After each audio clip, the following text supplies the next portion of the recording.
Ah, Good morning guys. Today is April 1, 2024. Dahil hindi ako nakalabas kahapon dahil nag-outing kami. Ngayon, dadalawin ko naman yung sementeryo kung saan dating inilibing yung mother ko. Kasi lagi ko siya naalala at napapanaginipan. So, sisilipin ko yung dati namin pinagdalhan sa kanya. Punta ako saglit ng sementeryo. Puntahan natin, pasila natin ang sementeryo namin dito sa Cosenza. Siguro dahil nagpaparamdam siya minsan sa akin dahil malapit na rin kasi kaming uwi para magbakasyon. So finally, dinala kasi namin doon yung cremation niya sa Pilipinas kasi kaya nasa Pilipinas siya. So excited na rin akong mauwi dahil makikita ko rin ulit ang kanyang sementeryo sa Pilipinas. So, sisilipin ko muna yung sementeryo dati namin pinaglagyan sa kanya.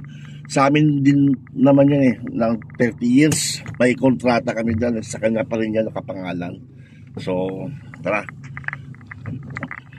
Malapit lang dito sa city. Let's drive and let's see what happens.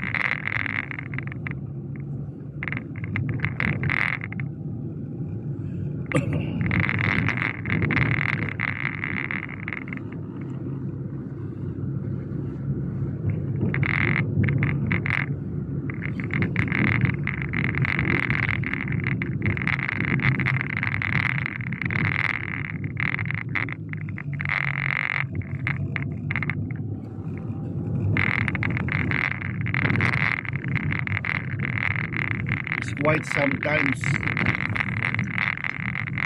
bilis ng panahon so parang kailan lang nung buhay pa ang mother ko dito sa amin, kasama namin dito, and nagkasakit, so yumaon na rin siya.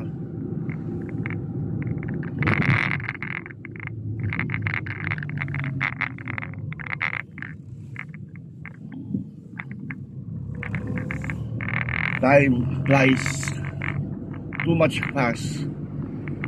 Hindi ko na mamalayan, hindi ko man lang namalayan na gano'n pala kabilis.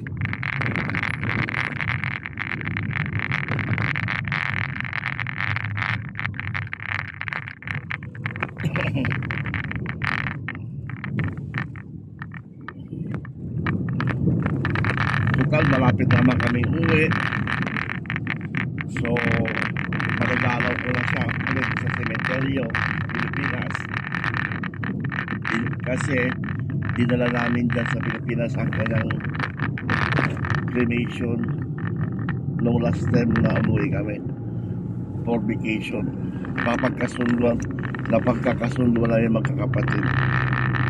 So, ayaw ko sana dahil nga andito kami kaso nga lang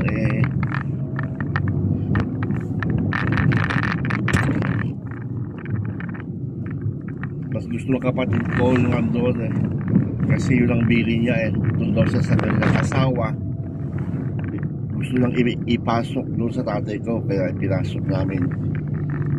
Kaya nga pumalag siya dati magpa-cremate para lang makauwi siya sa Pilipinas at may pasok doon sa mother ko, sa tatay ko. How she wanted so much to be with my dad.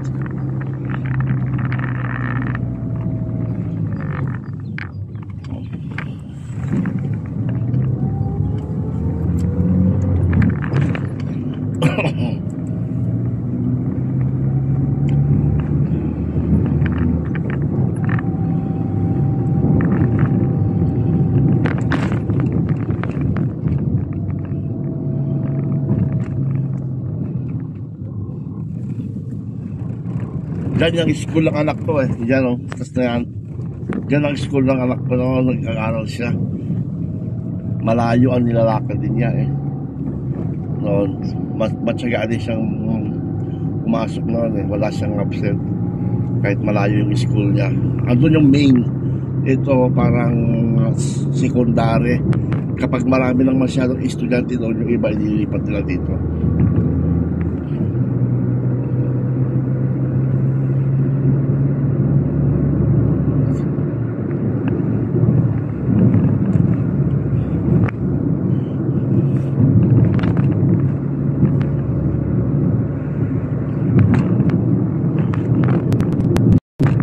Kahapon, Sunday, nagpiknik din kami sa park. So masaya. Nagbingo sila doon, tapos nagkwentuhan kami kasi puro mga trabaho. Then once in a blue moon, nakapag-banding kami, kwentuhan. Naginuman kami konti ng red wine. So natapos ang maghapon, nasa park kami, doon kami kumain. Masaya.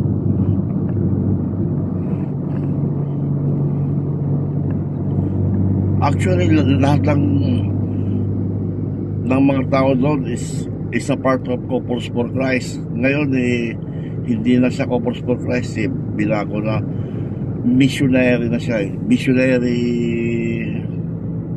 missionary for Christ na, binago na yung pangalan.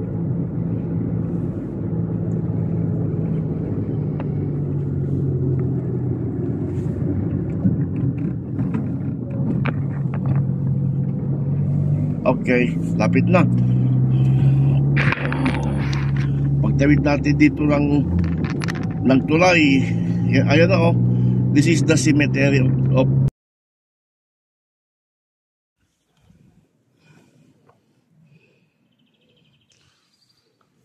Hello guys, andito na ako ngayon sa cemetery, municipal cemetery ng Cosenza. So, nasa tuktok ito ng bundok. Kahapon nagpiesta, may banding ang mga community sa church, and ando lahat kami, nagsalo-salo, kumain, kwentuhan. So ngayon andito ako sa cemetery para silipin ko naman yung dati naming pinaglagihan ng cremation ng aking ina. Kasi meron kami dito cemetery na nakapangalan sa kanya. 30 years ang contract namin dito. Pero actually yung cremation niya andyan na sa Pilipinas. Dinala namin bago mag-pandemic. Buti nga hindi kami na-lockdown noon Buti nakabalik agad kami pag hindi na-lockdown kami sa Pilipinas. So I miss my mom. So, excited na rin ako dahil pauwi kami sa Pilipinas. Malapit na rin. So, sisilipin ko rin siya ngayon doon sa amin, sa probinsya. Kasi doon namin ilagay sa father ko. Pinasok namin sa loob as she requested so much. My mother loved my father so much. This is the cemetery. Nasa taas to ng bundok, nasa bundok. Yun ang yung pinapalinga ng video, yan ang city. Diyan kami nakatira, yan ang city. Nasa taas ito ng bundok ang cemetery dito ng municipal. Ayun yung kung saan kami nakatira. It's a little bit big city kung saan kami nakatira, pero small world. Halos lahat dyan magkakakilala.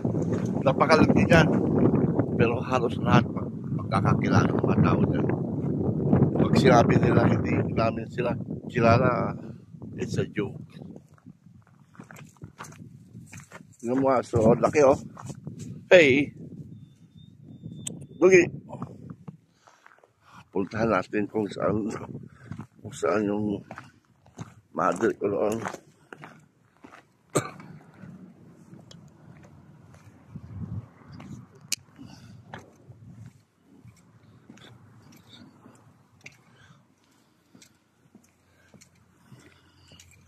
Ginagawa nila.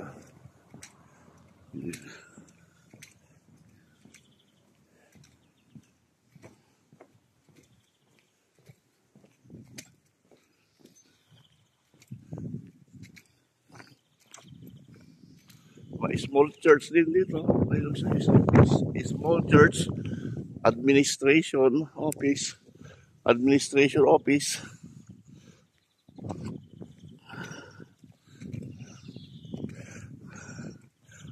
Pagbuo na mga patay, dyan nila inilalagay. Dyan, dito sa pinapalagan ng camera. Pag mga cremation, dahil maliliit lang siya, box lang siya dito, sa baba dito. Ito, magsisimula dito hanggang doon sa baba. Mga cremation. Noon dito pa dati yung abo ng mama ko. Lagi ako dito, every Sunday. Nandito ako. Meron dong upuan doon. Kung nakikita nyo na kayo sa camera, diyan ako nakaupo. Nagpapalipas ako ng oras. Pag pupunta ako dito, idadala ko ng flowers, nag-ano ko ng kandila.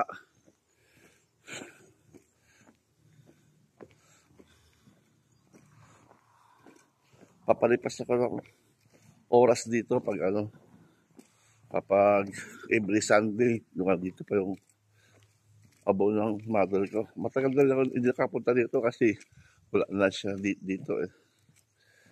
Dito, diyan ako nakaupo. Diyan. Diyan ako nakaupo. Diyan. Ayun ang town.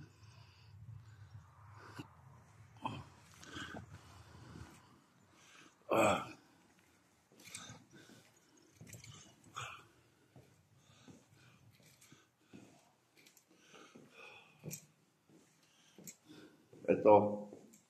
This is my mother. Yan. Yan. Sa amin yan. 61. Sa mama ko yan.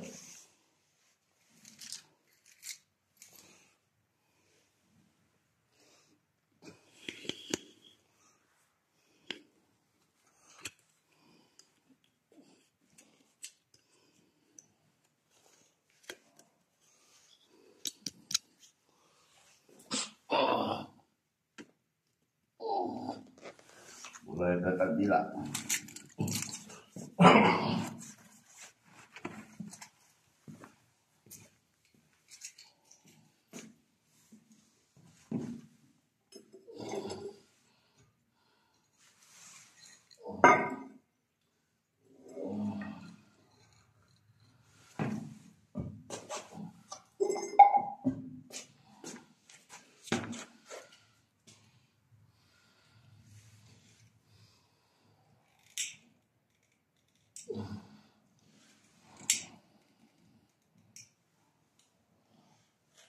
Oh.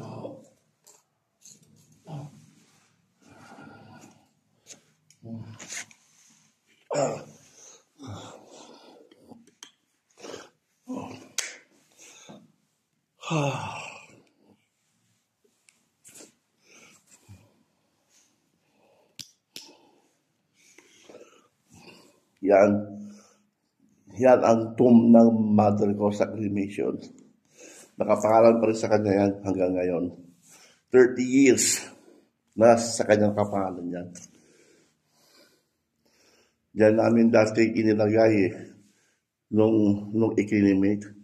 Actually, ayaw ko sana siyang iuwi noon dahil nga andito kami.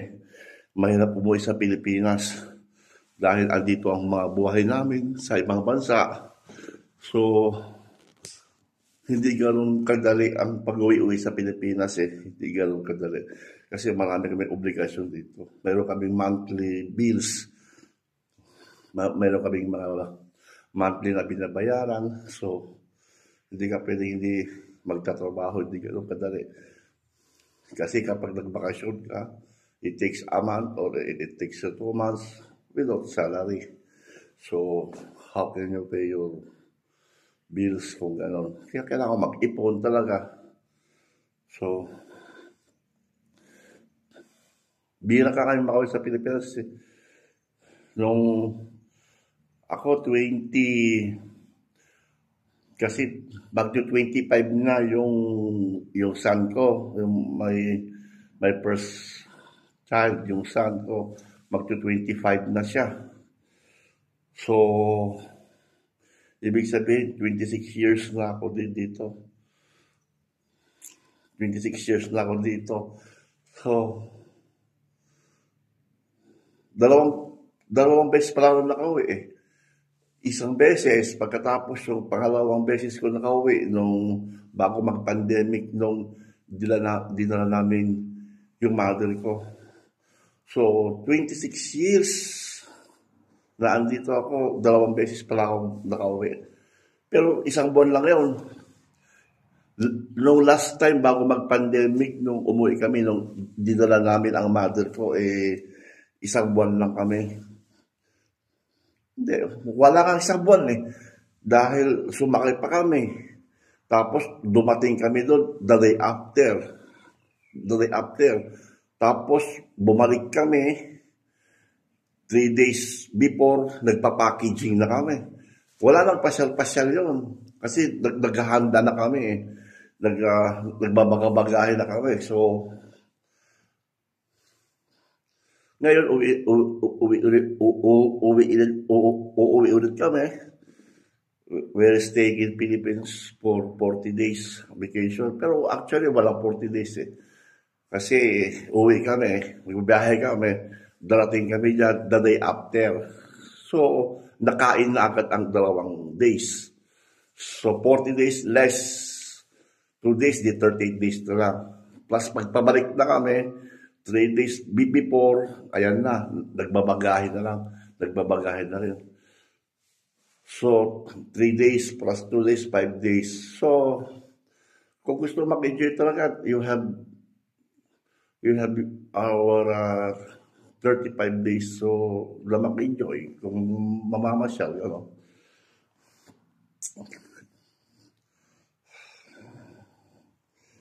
Wow, ang bilis ng panahon. Nung andito pa ang mother ko, kasama namin, namamasyal. But wish granted para din sa kanya. Kasi how she desired para makita niya ang Vatican, ang Rome. So, nadala namin siya sa Rome, sa Vatican, nakapasok siya doon, nakatin siya ng mas doon sa Rome. So, she may be contented dahil mulat sa Paul yan talaga ang desire niya. Desire ng mother ko dahil she is very religious woman. My mother is a very religious woman.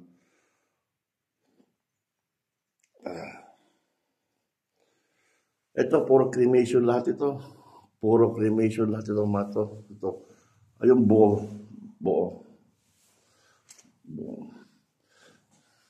Nung andito pa dati ang nanay ko laging madumi dito eh. Ako na naglilinis dito eh. Volunteer na ako dito eh. Nagbo-volunteer na ako dito. Ako na naglilinis hanggang doon. Hanggang doon. Winawalis ko na lahat ito noon nung andito pa siya. So after how many years, ngayon ulit ako sumilip dito sa dating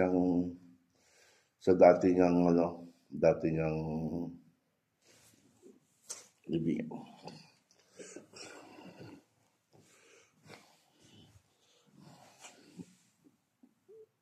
My mother, see you in the Philippines.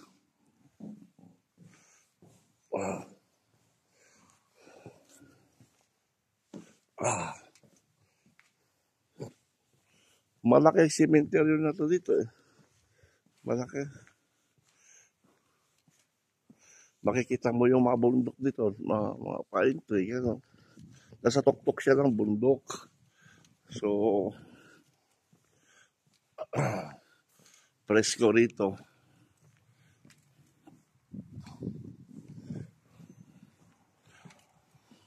Itong kalsada na dito, ito ang dadaan papuntang Sila, kung tawagan dito. Kung saan nagsisi.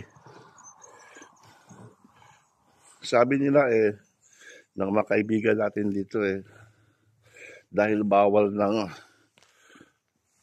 ng mag-barbecue mag-ihaw-ihaw sa park dito within the city.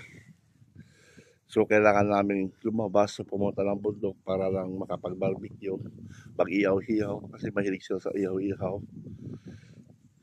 Baka sa 25 del Fiesta dito, April 25, Fiesta dito, baka akit kami ng bundok siguro para mag-ihaw.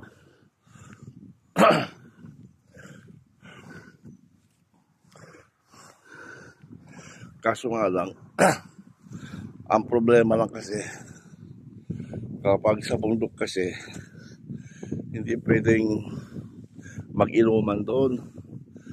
Kasi, pag nakontrol ka ng pulis dito, kapag lasing ka, amoy alak ka, meron sila yung ikinakarya dito. Ngayon, kapag sumobra ka doon sa minimum, na, ewan kung paano yon, meron silang, misurahan eh. Pag sumobra ka noon, disgrasya yung patente mo, yung driver's license mo, sequester nila. So, hindi ka pwede magmaneho.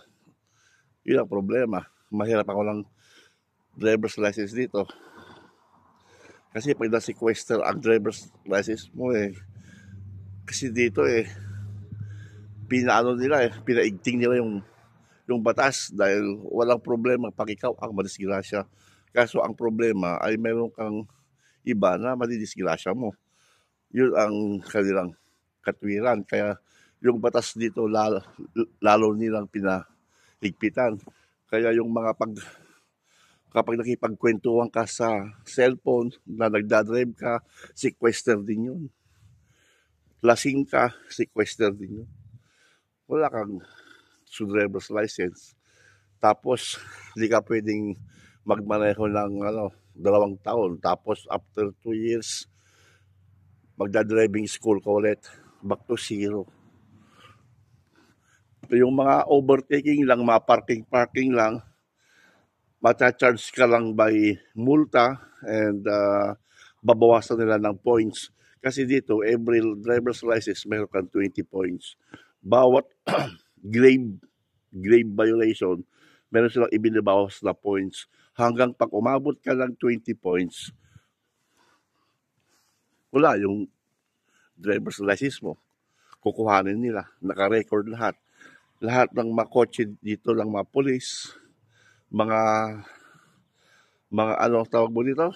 Mga nagkukontrol, highway patrol, lahat sila dito nagkukontrol.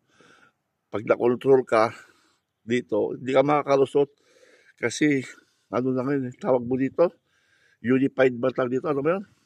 Centralized lang nun. Kapag itinep nila yung pangalan mo doon, kita na lahat. Kung may mga pending case ka rito, wala na. Huli ka na, hindi ka na makakatakas. Dadamputin ka na agad. Kasi centralized na kayo dito ngayon. Kapag itinype nila yung card mo, tapos lalabas lahat ang pangalan mo, kung saan ka nakatira, kung saan ka nagtatrabaho, lahat ng details with regards sa iyo, kita lahat. Kapag ipinasok nila yung card mo doon sa sa mobile ng mga pulis o yung mga kahit sino yung mga nag-aresto, mga karabinieri, gano'n, Guardia de Pinansa, kung tawagin dito, pag pinasok nila ng card mo, kita lahat doon. So, that time, pag may pending case ka, arestado ka lang. Hindi ka lang makaka-arrest doon sa kanila. Diretso sa kulungan. Kaya mahirap mag-asala. Kailangan natin sumunod sa batas.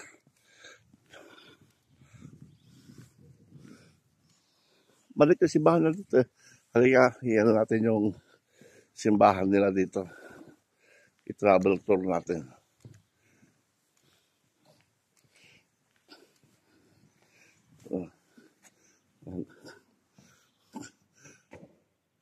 Small chapel. Mayroon silang small chapel dito sa cemetery. Doon dati, dito yung mother ko nung namatay doon.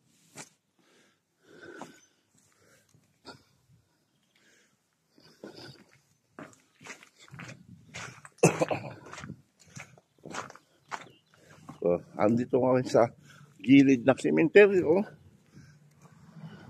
Ayun ang city kung saan ako lang galing.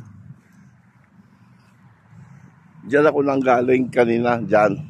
Diyan kami nakatira. Diyan lahat nakatira mga tao. Kung titignan mo dito, sa malayo napakaraming bahay. Puro building lahat ng mga yan. Hanggang doon yan. Pero hindi mo makikita ang mga tao dyan. Wala ka makikita. Sa dami ng bahay na yan, mga condo units. Kapag maglalakad ka, hindi ka maniniwala Kasi kukunti, pero ang daming bahay. Kukunting tao, pero ang daming bahay. Hindi mo alam kung nasaan yung mga tao. Pero minsan naman, pagdating ng talagang pag may okasyon, pag nagsilabasan sila, Ginoo, ang dami, sobra. Sobra mga pag nagsilabasan, pati kami, hindi na makalabas Magandang location dito ng cemetery nila, nasa tuktok ng bundok Ayun kami, doon. Nasa tuktok ng bundok.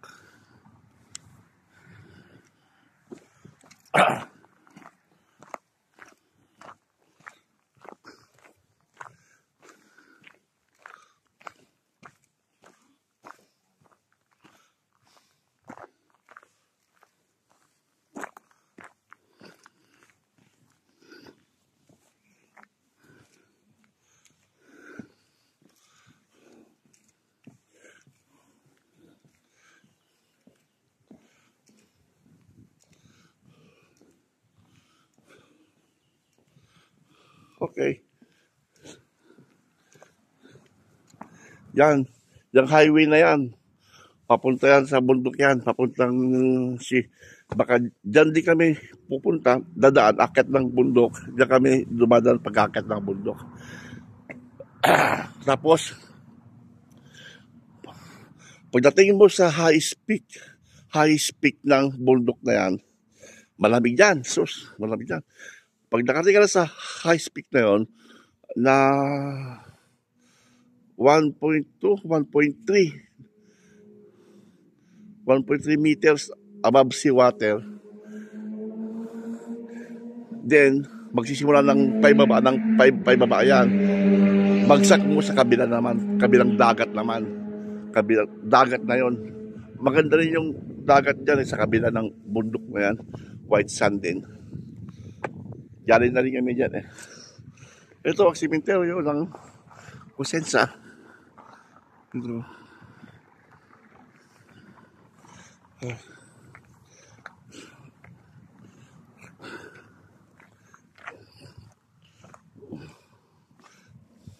That's my baby car. That's my small car, city car.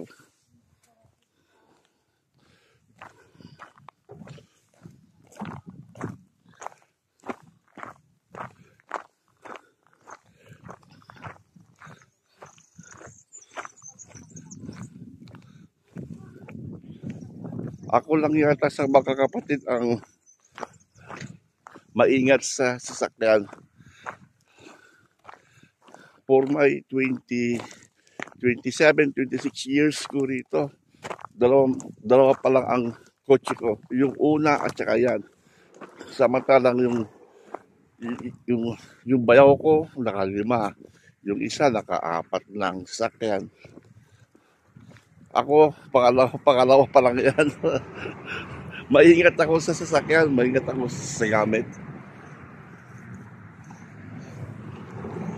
Dito tayo sa highway.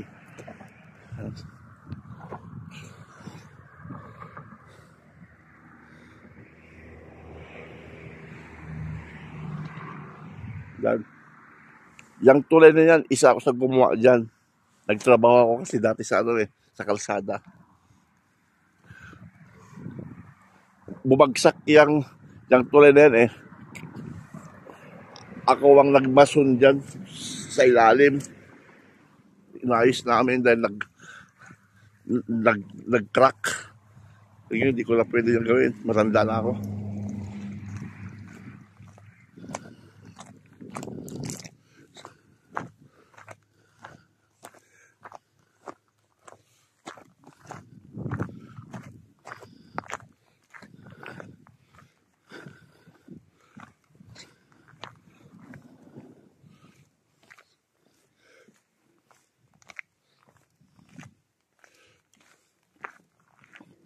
Ah,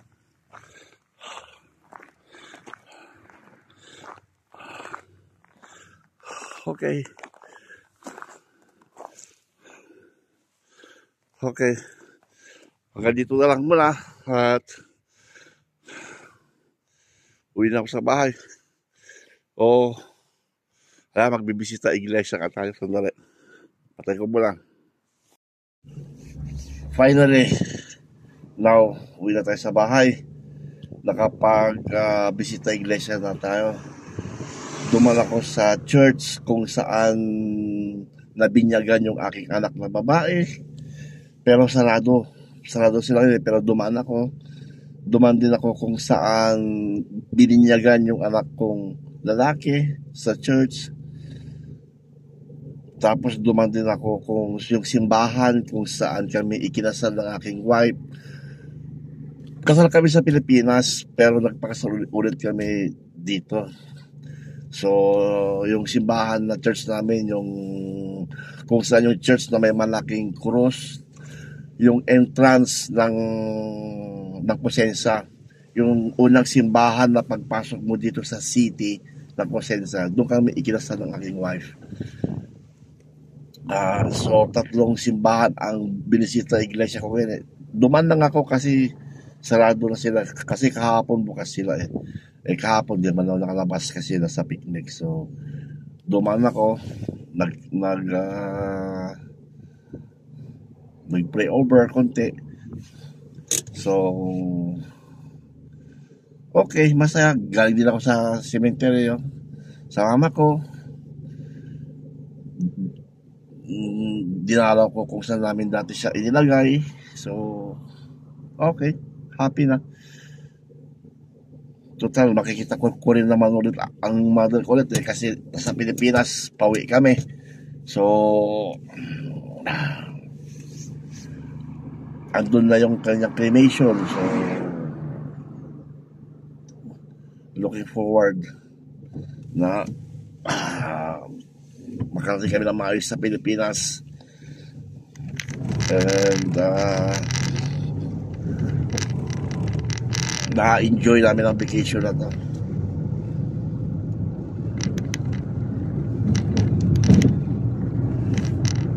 We're going home.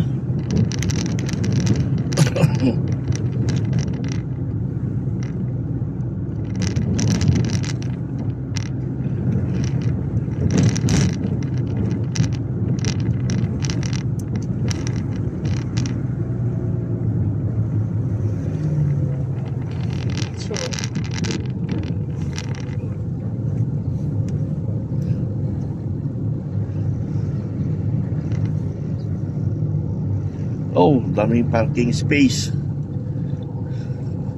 Marami, walang mga tao eh. Wala sila, lumabas lang sila.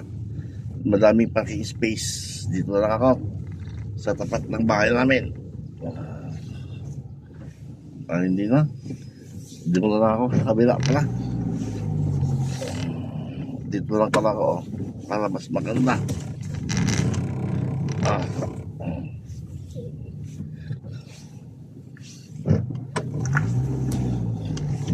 Okay. It's parking time.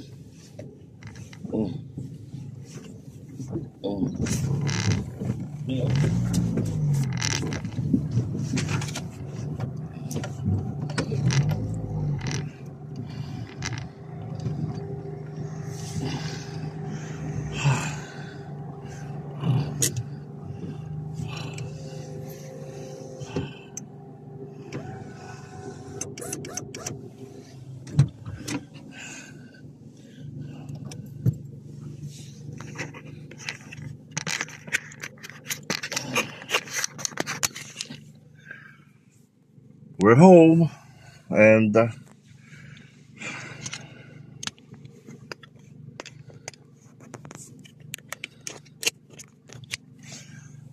And